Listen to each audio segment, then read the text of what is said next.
पाकिस्तान तहरीक इंसाफ की जानिब से ये कहा जाता रहा कि उनको लेवल प्लेइंग फील्ड नहीं मिली है। आम इंतखाबात के मौके पर मुल्क भर में 16,766 पोलिंग स्टेशन को इंतहाई हसास, 29,985 को हसास करार दिया है। पाकिस्तान में जो एनवायरनमेंट है इंतखाबात का, इस पर ताज़ा तरीन सूरत हाल के लिए, तजिए के लिए, तबसरे के लिए बात करेंगे। पाकिस्तान के नामवर कॉलम नवीस प्रोफेसर नईम मसूद साहब हमारे साथ टेलीफोन लाइन पर हैं। बिस्मिल्लाहिर्रहमानिर्रहीम, अस्सलाम वालेकुम नाज़रीन, आप देख रहे हैं खबरगाम और मैं हूं एहतशामुर रहमान। नाज़रीन, इलेक्शन कमीशन ऑफ पाकिस्तान के मुताबिक मुल्क भर में वोटिंग का अमल शुरू हो चुका है और आज 90,675 पोलिंग स्टेशन कायम किए गए हैं। 2,66,398 पोलिंग बूथ्स हैं और आज के आम इंतखाबात में 12,85,85,000 से ज़ायद पाकिस्तानी अपना हक राय दही इस्तेमाल कर रहे हैं। और आम इंतखाबात के मौके पर मुल्क भर में 16,766 पोलिंग स्टेशन को इंतहाई हसास, 29,985 को हसास करार दिया है। और दूसरी जानिब नाज़रीन, इस वक्त फ़ौज की निगरानी में इंतखाबात हो रहे हैं पूरे पाकिस्तान के अंदर। पाक फ़ौज ने जिम्मेदारियाँ संभाली हैं। इंतखाबात से पहले सियासी गहमा गहमी हमें देखने को मिली और तमाम सियासी जमातों ने अपनी इंतखाबी कैंपेन की, लेकिन पाकिस्तान तहरीक इंसाफ की जानिब से ये कहा जाता रहा कि उनको लेवल प्लेइंग फील्ड नहीं मिली है।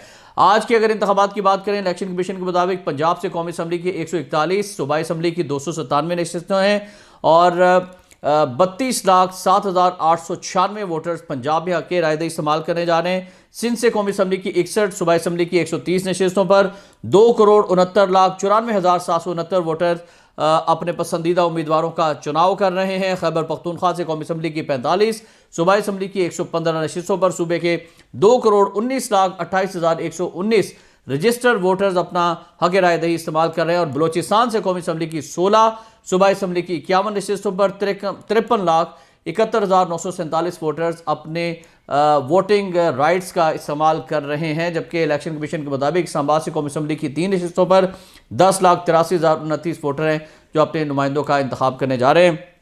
इस वक्त नाज़रीन, इंतखाबी सूरत हाल, वोटिंग टर्नआउट और पाकिस्तान में जो एनवायरनमेंट है इंतखाबात का, इस पर ताज़ा तरीन सूरत हाल के लिए, तजिए के लिए, तबसरे के लिए बात करेंगे। पाकिस्तान के नामवर कॉलम नवीस रोज़नामा जंग में बहुत बेहतरीन कॉलम लिखते हैं प्रोफेसर नईम मसूद साहब हमारे साथ टेलीफोन लाइन पर हैं। उन्हें हम खुशामदीद कहते हैं आज के इलेक्शन ट्रांसमिशन में। प्रोफेसर साहब, अस्सलाम वालेकुम। जी वालेकुम सलाम, बहुत शुक्रिया सर। कैसे मिजाज है? खैरियत से हैं? ठीक ठाक है? आप अपना वोट कास्ट कर रहे हैं? जी, मैं वोट कास्ट करके अभी फारिग हुआ हूँ। अच्छा सर, इंतखाबी कैंपेन आपने देखी, मुख्तलिफ जमातों ने मुख्तलिफ अंदाज से अपनी कैंपेन की, फिर हमने देखा कि एक दूसरे के ऊपर तुंदो तेज़ इल्ज़ामात भी लगाए गए, लेकिन एक सियासी जमात ने कहा कि लेवल प्लेइंग फील्ड हमें नहीं मिली है। तो आप समझते हैं कि उनके साथ ज्यादती हुई और आज क्या वोटिंग टर्न आउट देख रहे हैं आप? देखिए, अगर आज के दिन से 2 दिन पीछे जाएं, जब इलेक्शन कैंपेन अपने अरूज पे थी, एक दिन पहले तो खैर कैंपेन खत्म हो जाती है जी, तो मैं 85 से लेके अब तक जितने भी इलेक्शन है उन सब पे थोड़ी बहुत नजर रही, फिर शऊर की आंख से भी देखा, लेकिन ये इलेक्शन मुझे बुझे बुझे से नजर आए। अच्छा। वो जलवा जो माजी के इलेक्शन में होता था, यानी इवन गैर जमाती 85 में था या 88 में था, 93, 97 में था, 2002, 2008, 2013 और 2018 वाला मामला मुझे 2024 में इसलिए नजर नहीं आ रहा कि वैसे तो हर दौर में किसी ना किसी पार्टी को मुश्किलात का सामना होता, लेकिन इस वक्त द मोस्ट पॉपुलर पार्टी जो कंसीडर की जाती है अवामी सतह पे या मुबस्सरीन के हलकों में, पीटीआई जी, उसका निशान ना मिलना, उनको बल्ले का निशान ना मिलना, फिर उनके लीडरान का पाबंदे सलासल होना, तो देखें साइकोलॉजिकली और फिजिकली भी इलेक्शन की गामा गामी में फर्क तो पड़ता है और वो फर्क इलेक्शन से पहले नुमाया रहा।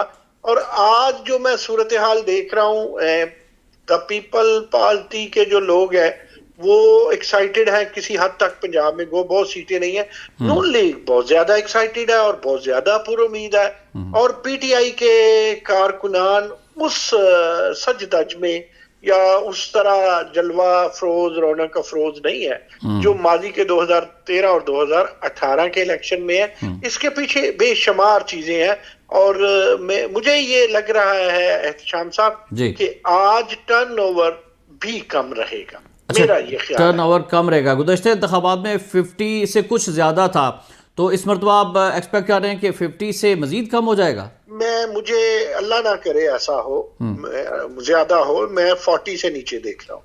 अच्छा, ये जो अमन अमान की सूरत हाल ख़राब हुई बलूचिस्तान में, गुज़श्ता रोज़ 2 धमाके हुए, हाफिज़ अब्दुल्ला साहब को टारगेट किया गया और उससे पहले इतलात थी कि JUI जो है वो दहशत गर्दों के निशाने पर है, फिर BLA भी अटैक कर रही है। बलूचिस्तान में बड़ी गड़बड़ है, लेकिन इसके बावजूद इलेक्शन कमीशन ने कहा नहीं, वहाँ पर इलेक्शन होंगे और अल्हम्दुलिल्लाह वहाँ पर हो रहे हैं इंतखाबात। तो ये जो खौफ का एलिमेंट है, ये कितना असरअंदाज हो रहा है मौजूदा इंतखाबात पर सर?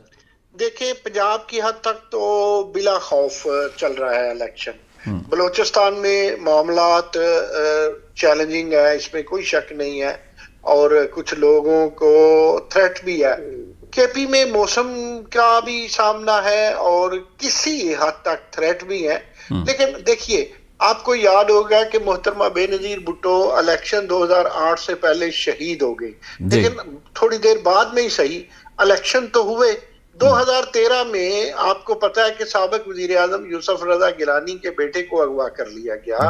फिर उसके अलावा बिलावल के लिए थ्रेट था। 2013 में पीपल्स पार्टी खुल के अपनी कंपेन ना कर सकी, यानी थ्रेट उस वक्त भी थे। हम जिस खित्ते में रहते हैं, हम जिस मामलात में जो इकोसिस्टम है हमारा, भारत हमारे सर पे रहा के यहाँ अमल दखल है, कुछ नेशनलिस्ट के नाम पे कुछ इंतहा पसंद भी हैं, तो इन सब की मौजूदगी में ये कभी नहीं कहा जा सकता कि हम थोड़ा वेट कर लें। इलेक्शन को अपने टाइम पे होना था और इट्स वेरी गुड डिसीजन कि इलेक्शन हो रहे हैं। ये चैलेंजेस हैं, ये मायूसी की बात नहीं है। माजी में भी जो मैंने आपको थोड़ी सी शॉर्ट हिस्ट्री बताई, हमने चैलेंजेस का सामना किया हुआ है और मैं उम्मीद रखता हूं कि इन चैलेंजेस का सामना करते हुए आज का जो पोलिंग का ये सारा अमल है, ये शाम तक बखूबी मुकम्मल हो जाएगा और हमें इतना तो रिस्क लेना था। इंशाल्लाह, बिल्कुल हम दुआ गो हैं कि अल्लाह ताला अमन अमान की सूरत हाल जो है वो बेहतर ही रखे।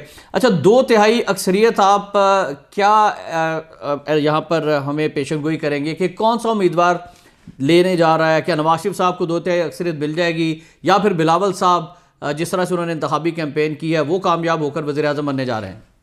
देखिए, एक कैंपेन पे बात कर लें, फिर नताइज की जो मेरा अंदाजा है वो जी बिल्कुल, जी बिल्कुल। कैंपेन में जिस तरह की डिसेंट और उसमें जोश भी था और जिस तरह के तसलसल के साथ बिलावल भुट्टो जरदारी ने कैंपेन की है, कैंपेन की हद तक बिलावल भुट्टो ने अपना लोहा मनवाया और वो काबिल सताइश रहे। अब जहां तक मुझे जो नजर आता है, देखिए उसमें मुझे मुस्लिम लीग नवाज का पल्ला पंजाब में भारी नजर आता है, सिंध में पाकिस्तान पीपल्स पार्टी का पल्ला भारी नजर आता है और KP में मुझे कुछ मिक्स है।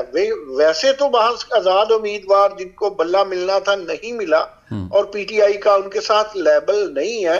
बहरहाल एक तरफ तो मुझे वो सबसे नुमाया और सबसे आगे KP में नजर आ रहे हैं। जहां तक बलूचिस्तान की बात है, बलूचिस्तान में जमीयत उलमाए इस्लाम भी है, बाप भी है।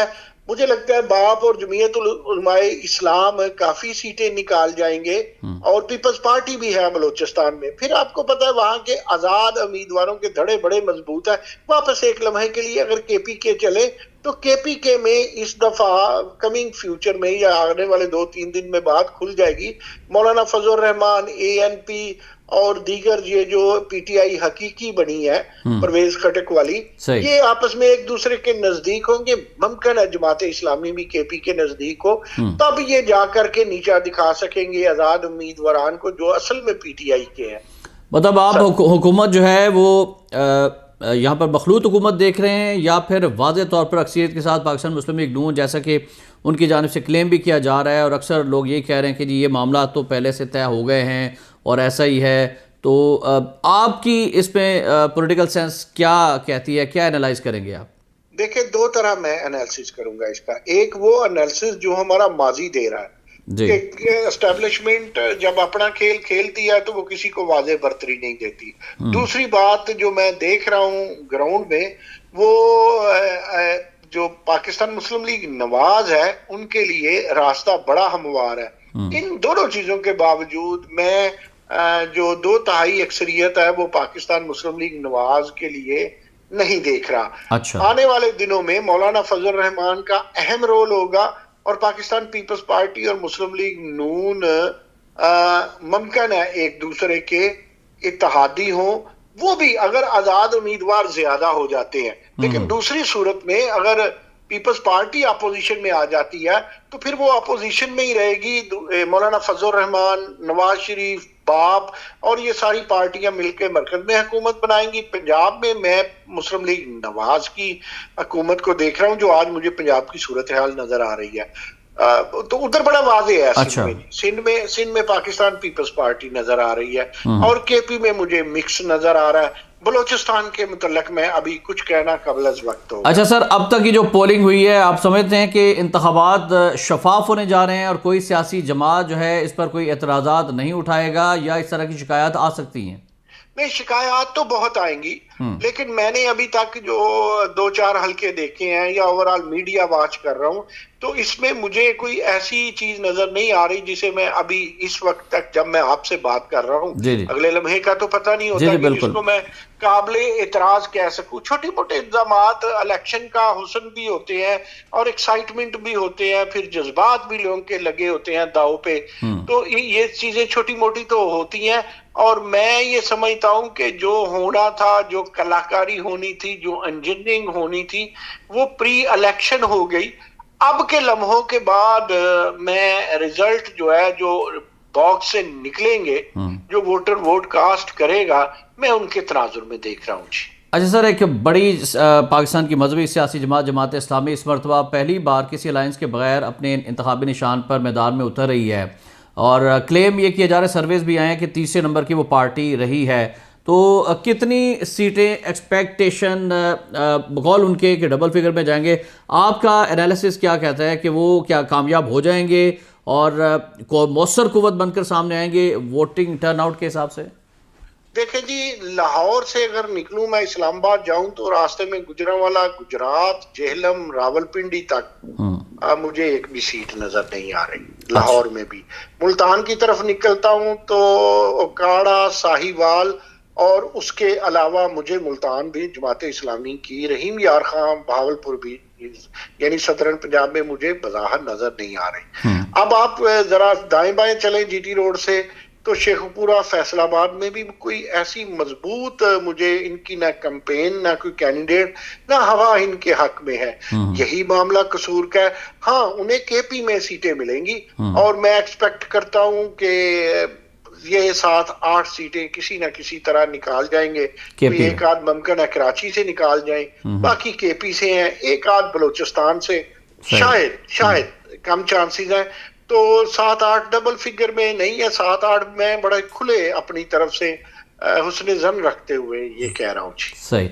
अच्छा, आखिर में जो निगरान हुकूमत का किरदार रहा पाकिस्तान में, मौजूदा निगरान सरकार, काकड़ सरकार और इंतखाबात से पहले तक क्या मामलात रहे वो आपके सामने हैं, इनको आप कितना क्रेडिट देंगे पुरअमन, शफाफ, आम इंतखाबात के हवाले से? देखिए, पहली बात यह है कि इन्हें लंबी इनिंग खेलनी पड़ी। पंजाब में तो बड़ी लंबी और केपी में बड़ी लंबी। ये मैं समझता हूं कि अच्छा फैसला नहीं था इमरान खान का, और ये कॉम्प्लिकेशंस आई तो आइन को नजरिया जरूरत के तहत खेलते हुए ये हुकूमतें केपी और पंजाब में चलती रही, मरकज में काकड़ हुकूमत चलती रही। देखिए, इन लोगों ने अपनी मेहनत की है, जिस हद तक मेहनत की है, एस्टेब्लिशमेंट भी इनके साथ थी और इन्होंने अपना रोल अब तक का अहसन अंदाज में प्ले किया है। और उम्मीद है कि ये जो इक़्तिदार का इंतकाल है बेहतर अंदाज में हो जाएगा। अब इन पे तनकीद बनती नहीं है, उन्होंने कोई पॉलिटिकल खेल उस तरह नहीं खेला। मैं ये अर्ज कर रहा था कि निगरान हुकूमत की बात पे कि ये देखें, इनसे पाकिस्तान की जो लीडरशिप होती है, जो पॉलिटिकल लीडरशिप होती है, टेक्नोक्रेट और ब्यूरोक्रेट से आप वो कुछ एक्सपेक्ट नहीं कर सकते। लेकिन रोजमर्रा के मामलात के अलावा इन्होंने लॉन्ग टर्म चीजों को भी हाथ डाला, जो शायद वक्त की जरूरत थी। IMF को डील करना पड़ा इन्हें, फिर पंजाब वालों ने तो तरक्याती काम भी किए, अपॉइंटमेंट्स में भी, कुछ जिम्मेदारियों में भी, तो वो किसी हद तक इन्होंने बहुत अच्छा, मेरी एक्सपेक्टेशन से ज्यादा अच्छा निगरान हुकूमतों का किरदार रहा है। सही। अच्छा सर, आखिर में मैं ये आपसे जानना चाहूँगा कि इमरान खान साहब का पाकिस्तान तहरीक इंसाफ का मुस्तकबिल इंतखाबात के बाद क्या देखते हैं आप? देखिए, मैं एक अर्ज करूँ, मैं आज 1, 2 और 3 टीवी चैनल पे कल भी ये बात की। अगर आपको याद हो 1997 में पीपल्स पार्टी की सिर्फ 18 सीटें थी कौमी असम्बली में जी, और जब 2002 आया तो मुस्लिम लीग नवाज की 17 सीटें थी कौमी असम्बली में। लेकिन आप देखें पीपल्स पार्टी ने इम्प्रूव किया 1997 के इलेक्शन के बाद अपनी 18 सीटों से, फिर इवन इतना इम्प्रूव किया पाकिस्तान मुस्लिम लीग नवाज ने 2002 के बाद के 2008 में पंजाब में हुकूमत बनाई, पीपल्स पार्टी ने मरकज में बनाई और 2013 में आपको पता है फिर हुकूमत मुस्लिम लीग नवाज की आई। तो ये पार्टियों पे औखे दिन होते हैं, ये देखना होता है कि क़यादत किस तरह खेलती है। लेकिन लोगों के दिलों में, लोगों के दिमागों में एक दफा तो पीटीआई घुसी हुई है और पीपल्स पार्टी का आपको याद है कि कोड़े खा के कलाबंदियों के बावजूद और कले में रहने के बावजूद, पाबंदे सलासल के बावजूद वो खत्म नहीं हुई, जाला खत्म नहीं कर सके। पार्टियां खत्म नहीं होती, उनके असरात कम हो जाते हैं और फॉर द टाइम बीइंग वो हाइबरनेशन हो जाती है। लेकिन मैं समझता हूं कि अभी फ्यूचर पाकिस्तान तहरीक इंसाफ का है। पाकिस्तान तहरीक इंसाफ का फ्यूचर है। सर बहुत शुक्रिया आपके कीमती वक्त का और हम दुआ गो हैं कि अल्लाह ताला हम सबको सलामत रखे और आज का जो दिन है वो पाकिस्तान के मुस्तकबिल के लिए बेहतरीन साबित हो और अच्छे नुमाइंदे मुंतखब होकर आएँ जो पाकिस्तान को बहरानों से निकालें। प्रोफेसर नईम मसूद साहब से गुफ्तगू फरमा रहे थे और उन्होंने अपना तजिया भी पेश किया, आपके सामने रखा है, इंतखाबी अपनी जो तजुर्बा है वो सारा आपके सामने रखा है। उनकी प्रेडिक्शंस भी हैं कि इंतखाबात में टर्न आउट में भी कि कुछ कम हो, लेकिन वो होपफुल हैं कि पाकिस्तान के अंदर जो है वो जमहूरी अमल जो है वो बड़े ऐसे तरीके से आगे बढ़ने जा रहा है। इस दुआ के साथ कि अल्लाह ताला हम सब का हमें नासिर हो इजाज़त